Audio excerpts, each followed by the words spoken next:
Le stylo semblait lourd dans ma main. J'ai fixé le document, puis le visage suffisant de mon mari de l'autre côté de la table de la salle à manger. J'ai signé. J'ai posé mes clés à côté des papiers et je suis sorti de mon propre pantouse sans regarder en arrière. Le lendemain matin, son avocat l'a appelé en hurlant « As-tu la moindre idée de ce que tu viens de la laisser faire ? Mais laissez-moi vous ramener là où tout a commencé. » J'ai rencontré Marcus lors d'un gala de charité au centre-ville de Seattle il y a 6 ans. J'avais 32 ans, je venais d'être promu architecte principal chez Morrison Design Group, et je me sentais au sommet du monde. Il s'est approché de moi près de la table des enchères silencieuses, sourire charmant, costume parfaitement ajusté en parlant de sa start-up technologique révolutionnaire qui allait changer l'industrie de la construction.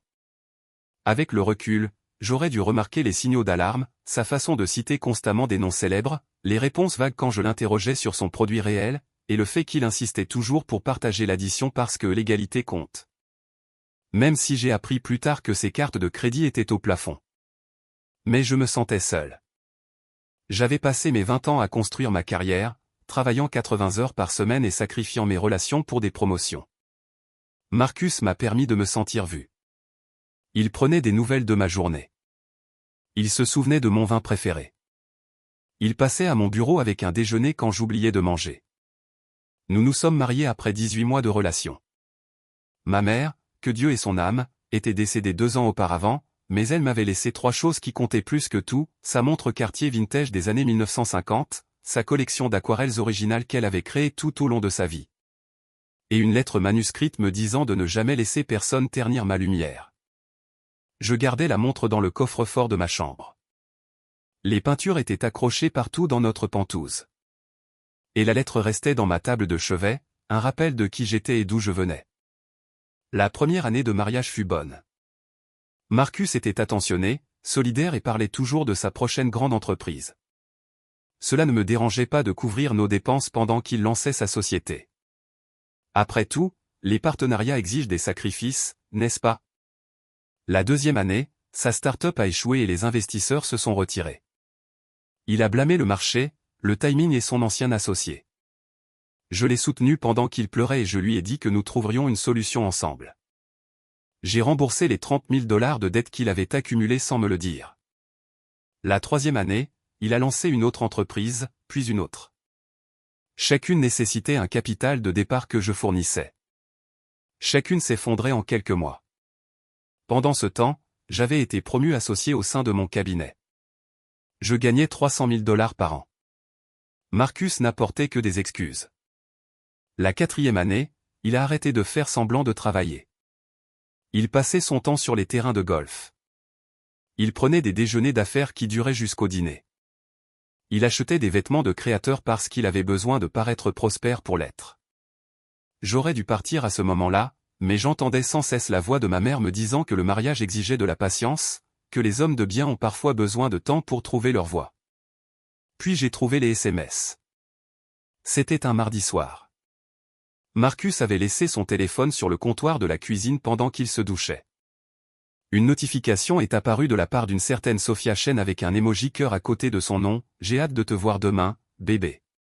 Porte la chemise que je t'ai achetée. » Mes mains tremblaient pendant que je parcourais leur conversation.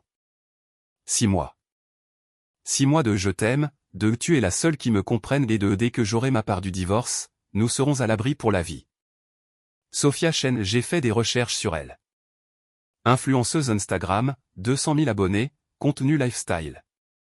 Et dans ses publications récentes, j'ai repéré la montre Cartier de ma mère à son poignet. La montre de ma mère.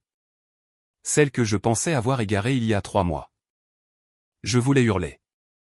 Je voulais jeter son téléphone par la fenêtre. Je voulais le traîner hors de cette douche et exiger des réponses. Au lieu de cela, j'ai pris des captures d'écran. Je les ai transférées sur ma boîte mail et j'ai remis le téléphone exactement là où il l'avait laissé.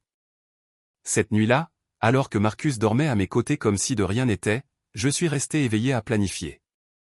J'ai pensé aux peintures de ma mère toujours accrochées à nos murs. J'ai pensé au contrat de mariage que Marcus m'avait convaincu de déchirer lors de notre premier anniversaire parce que nous sommes partenaires maintenant, nous n'avons pas besoin de barrières juridiques entre nous. J'ai pensé aux 5 années que j'avais passées à soutenir cet homme qui prévoyait activement de prendre la moitié de tout ce que j'avais construit. Le lendemain matin, j'ai appelé ma colocataire d'université. Hélène Park était devenue l'une des avocates en droit de la famille les plus respectées de l'État de Washington. Nous ne nous étions pas parlé depuis des mois, mais elle a répondu à la deuxième sonnerie. J'ai besoin d'aide, ai-je dit. Et j'ai besoin de discrétion. Nous nous sommes rencontrés à son bureau cet après-midi-là. Je lui ai tout montré, les SMS, les relevés financiers montrant que Marcus n'avait rien contribué au ménage en 4 ans, le contrat de mariage qu'il m'avait fait détruire, et les photos de la montre de ma mère au poignet de Sophia. Hélène s'est adossée à sa chaise. Voici le problème, Helena. Sans ce contrat, il pourrait réclamer la moitié de tout, y compris les actifs que tu possédais avant le mariage s'ils ont été mélangés. Mais je fais cela depuis 15 ans, et j'ai appris que la meilleure défense consiste à faire croire à ton adversaire qu'il a déjà gagné. Que veux-tu dire? Elle a souri. Nous allons laisser Marcus croire qu'il t'a surpassé, et quand il réalisera ce qui s'est réellement passé, il sera trop tard. Au cours des 6 mois suivants, Hélène et moi avons travaillé en secret. J'ai transféré le Pantouse dans une fiducie révocable, l'inscrivant comme ma propriété séparée puisque je l'avais acheté 3 ans avant de rencontrer Marcus avec l'argent de l'héritage de ma mère. La transaction était noyée dans des documents que Marcus n'a jamais pris la peine de lire. J'ai restructuré ma participation dans le cabinet de design, m'assurant que ma part d'associé était légalement protégée en tant que bien propre grâce à une série d'amendements techniques que mes associés ont volontiers approuvés. J'ai documenté chaque dépense que Marcus avait faite sur mes cartes de crédit, chaque investissement que j'avais financé dans ces entreprises défaillantes, et chaque bijou qu'il avait emprunté pour donner à quelqu'un d'autre. Et plus important encore, j'ai installé des caméras de sécurité dans tout le Pantouse, déguisées en détecteurs de fumée. Washington est un État où le consentement des 2 parties est requis pour l'enregistrement audio, je me suis donc assuré qu'elle ne capturait que la vidéo, mais la vidéo suffisait. Les images montraient Marcus et Sophia chez moi pendant que j'étais au travail. Elle les montrait fouillant dans mon armoire, ma boîte à bijoux et mes dossiers personnels. Elle montrait Sophia essayant les boucles d'oreilles de ma mère, riant du fait que je ne remarquerais jamais leur disparition. Elle les montrait emballant 3 des peintures de ma mère et les transportant jusqu'à la voiture de Sophia. Le jour où j'ai découvert que ces peintures manquaient, j'ai failli craquer. Je suis rentré chez moi et j'ai trouvé des espaces vides sur mes murs là où les œuvres de ma mère étaient accrochées depuis des années. J'ai appelé Marcus, essayant de garder une voix stable. As-tu vu les peintures de ma mère? Celles du salon? Oh, ces vieilleries? Je les ai données pour libérer de l'espace sur les murs. Elles étaient déprimantes de toute façon.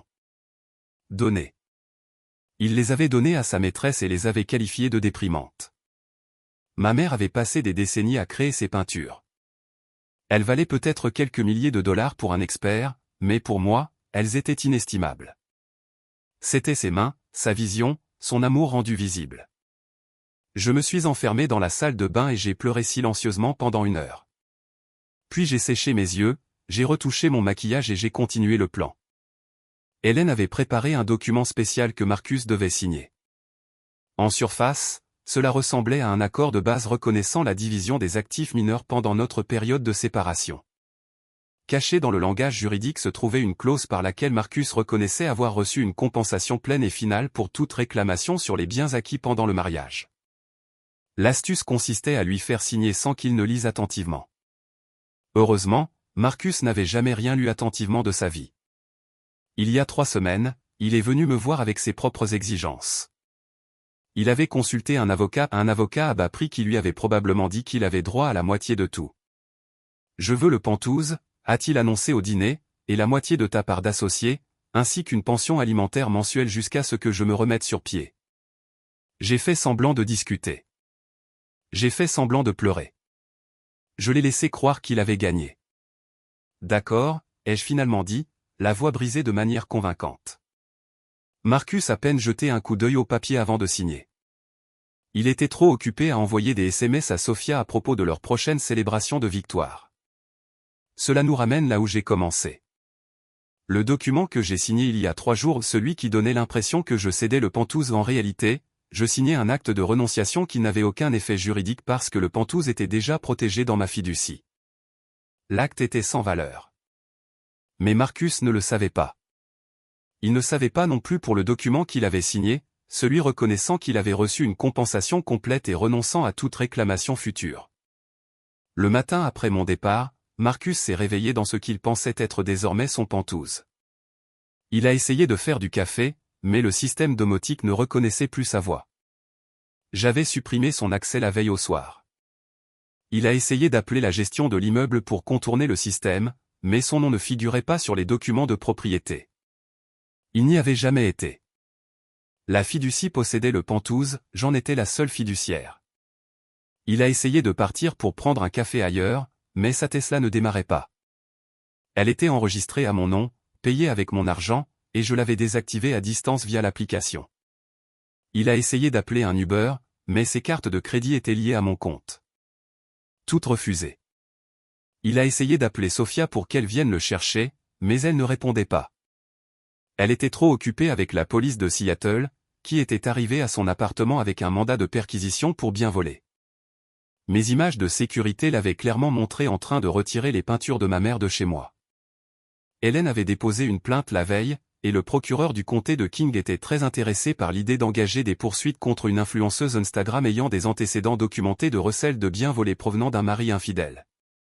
Ils ont tout trouvé dans l'appartement de Sophia, la montre Cartier de ma mère, ses boucles d'oreilles en perles, la bague en émeraude qui avait appartenu à ma grand-mère, et les 3 peintures toujours dans leur cadre d'origine, appuyées contre le mur de la chambre de Sophia comme des trophées. Sophia a été inculpée de possession de biens volés et de complot en vue de commettre un vol. Sa carrière d'influenceuse, bâtie sur un contenu de mode de vie luxueux, a immédiatement commencé à s'effondrer. Les marques n'aiment pas être associées à des criminels accusés. Ses 200 000 abonnés ont regardé en temps réel son image soigneusement travaillée s'effriter.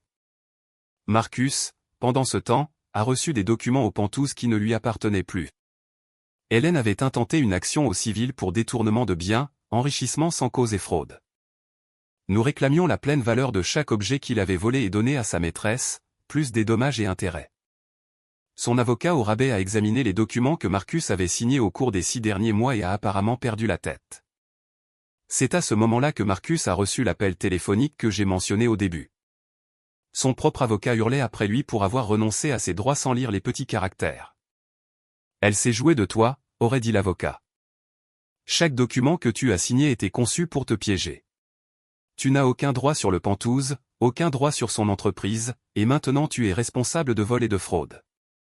Comment n'as-tu pas vu venir cela ? » Marcus m'a appelé 17 fois ce jour-là. Je n'ai pas répondu.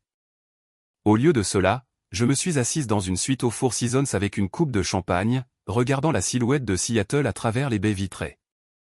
Hélène m'appelait toutes les quelques heures pour me tenir au courant. La police avait récupéré toutes les affaires de ma mère. Sophia avait été libérée sous caution mais faisait face à des accusations sérieuses. Le procès civil de Marcus allait lui coûter tout ce qu'il possédait, ce qui n'était pas grand-chose, mais cela le suivrait pendant des années. Il y a encore une chose, a dit Hélène. Son avocat essaie de faire annuler les documents que Marcus a signés, invoquant la contrainte ou la fraude de ta part. J'ai ri. Bonne chance avec ça. Chaque document a été signé devant témoins, notarié et examiné par un conseiller indépendant. Marcus a choisi de ne pas les lire. Ce n'est pas mon problème. Exactement. Leur requête sera rejetée. Tu vas sortir de là avec tout ce que tu avais avant de le rencontrer, plus des dommages et intérêts, plus la satisfaction de le regarder expliquer à un juge pourquoi il a donné les héritages familiaux de sa femme à sa maîtresse. Le divorce a été finalisé 6 semaines plus tard. Marcus n'a rien eu au moins que rien, en fait parce que le tribunal l'a condamné à verser une restitution pour les objets qu'il avait volés et vendus ou donnés au fil des ans, le service athée en argent qui appartenait à ma grand-mère, des livres de la collection de mon père. Et de petites choses qu'il avait prises, pensant que je ne le remarquerais pas ou que je m'en ficherais. Sophia a plaidé coupable à une accusation réduite et a été condamnée à une mise à l'épreuve assortie de travaux d'intérêt général. Elle a dû rendre tout ce qu'elle avait reçu de Marcus et publier des excuses publiques. Sa carrière d'influenceuse ne s'en est jamais remise. Aux dernières nouvelles, elle travaillait au comptoir cosmétique d'un grand magasin bien loin du style de vie luxueux qu'elle affichait en ligne. Marcus est retourné vivre chez sa mère à Spokane. Pas de Penthouse, pas de Tesla, pas de vêtements de créateur, juste un homme approchant les 45 ans sans carrière, sans économie, et avec une réputation qui le suivrait à chaque recherche Google pour le reste de sa vie. Certains pourraient penser que j'ai été cruel, que j'aurais dû simplement divorcer et passer à autre chose, accepter mes pertes et repartir de zéro. Mais ces gens n'ont pas tenu la main de leur mère mourante en promettant de protéger son héritage. Ils n'ont pas vu une inconnue porteur les bijoux de leur grand-mère sur Instagram. Ils n'ont pas écouté leur mari qualifier de déprimante des œuvres d'art familiales inestimables. Je n'ai pas été cruelle. J'ai été méticuleuse. La semaine dernière, j'ai raccroché les peintures de ma mère dans le pantouse. J'ai remis sa montre Cartier dans le coffre de ma chambre, à côté de sa lettre que je lis encore chaque fois que j'ai besoin de force. Je me suis assise dans mon salon, entourée de tout ce qu'elle m'avait donné, et je me suis enfin laissé aller au chagrin que j'avais reporté pendant des mois. J'ai pleuré pour le mariage que je pensais avoir. J'ai pleuré pour les années que j'avais gaspillées pour quelqu'un qui ne me méritait jamais. J'ai pleuré pour ma mère, qui aurait percé Marcus à jour immédiatement si elle avait été vivante pour le rencontrer. Et puis j'ai séché mes yeux, je me suis versé un verre de vin et j'ai porté un toast à la pièce vide. À de nouveaux départs, ai-je dit, et pour ne jamais laisser personne ternir ma lumière. Le pantouse était calme. La ville scintillait en bas, et pour la première fois en 6 ans, je me sentais à nouveau moi-même. Ma mère disait toujours que la vérité finit par éclater, que les menteurs et les tricheurs finissent par faire face à leurs propres reflets. Elle disait que les femmes fortes ne cherchent pas à se venger, elles enlèvent simplement les obstacles et laissent le karma faire son œuvre. Je n'ai pas cherché à me venger. J'ai simplement arrêté de protéger Marcus contre les conséquences de ses propres choix. J'ai arrêté de le couvrir, de payer pour lui et de faire semblant de ne pas remarquer quand des choses disparaissaient. J'ai cessé d'être son filet de sécurité. Et sans moi pour le rattraper, il est tombé. Certaines nuits, je me demande si j'aurais pu faire les choses différemment. Si je l'avais confronté au sujet de Sophia le jour où j'ai trouvé ses SMS, les choses se seraient-elles mieux terminées? Aurions-nous eu une conversation honnête sur ce qui n'allait pas dans notre mariage? Mais ensuite, je me souviens de la façon dont il riait avec elle du fait de me voler. La façon dont il qualifiait les peintures de ma mère de déprimantes. La façon dont il prévoyait de prendre la moitié de tout ce que j'avais construit alors qu'il n'avait rien apporté d'autre que des mensonges pendant 5 ans. Non, il n'y avait aucune conversation honnête à avoir avec Marcus. Il n'y avait qu'une extraction, comme retirer une tumeur avant qu'elle ne se propage. Hélène et moi déjeunons toujours ensemble une fois par mois. Elle est devenue plus que mon avocate maintenant. Elle est un rappel que les femmes que nous rencontrons dans la vingtaine, quand nous luttons et rêvons toutes, deviennent parfois les personnes qui nous sauvent dans la quarantaine. Tu sais ce qui est le plus beau, a-t-elle dit lors de notre dernier déjeuner. Son propre avocat l'a pratiquement traité d'idiot devant le tribunal. Il a dit qu'il n'avait jamais vu un client se faire si totalement surpasser par son conjoint. Le juge a même ri. J'ai souri à cela non pas parce que j'appréciais l'humiliation de Marcus, mais parce que cela validait ce que j'avais toujours su. Je n'étais pas l'épouse naïve qu'il pensait. J'étais la femme qui avait construit une carrière, gagné un partenariat et acheté un pantouse avant même de le rencontrer. J'étais la fille de ma mère, et nous ne nous brisons pas facilement. Si vous regardez ceci et que vous voyez des morceaux de votre propre histoire dans la mienne, je veux que vous sachiez une chose, documentez tout. Trouvez un bon avocat et ne laissez jamais, au grand jamais, quelqu'un vous faire sentir que vous en demandez trop en voulant garder ce qui vous appartient. Mon mari pensait être la personne la plus intelligente de la pièce. Il pensait qu'un sourire charmant et de fausses promesses suffiraient pour prendre tout ce pour quoi j'avais travaillé. Il avait tort. Et maintenant, chaque matin, je me réveille dans mon pantouse, je prépare mon café dans ma cuisine intelligente qui ne répond qu'à ma voix, et je regarde les peintures de ma mère sur des murs qui m'appartiennent, à moi seul. Ce n'est pas de la vengeance. C'est de la justice. Si vous êtes arrivé jusqu'ici, laissez un commentaire et dites-moi ce que vous auriez fait dans ma situation. Auriez-vous confronté Marcus immédiatement? Seriez-vous simplement parti en lui laissant tout ce qu'il voulait? Et si vous avez vécu quelque chose de similaire, je veux que vous sachiez que vous n'êtes pas seul. Nous sommes plus nombreuses que vous ne le pensez et des femmes qui ont aimé trop fort, fait confiance trop facilement et qui ont dû apprendre à la dure que certaines personnes ne méritent pas notre loyauté. Mais voici ce que j'ai appris, la même force qui nous rend loyales envers les mauvaises personnes peut aussi nous rendre inarrêtables lorsque nous la redirigeons enfin vers nous-mêmes. Ma mère le savait.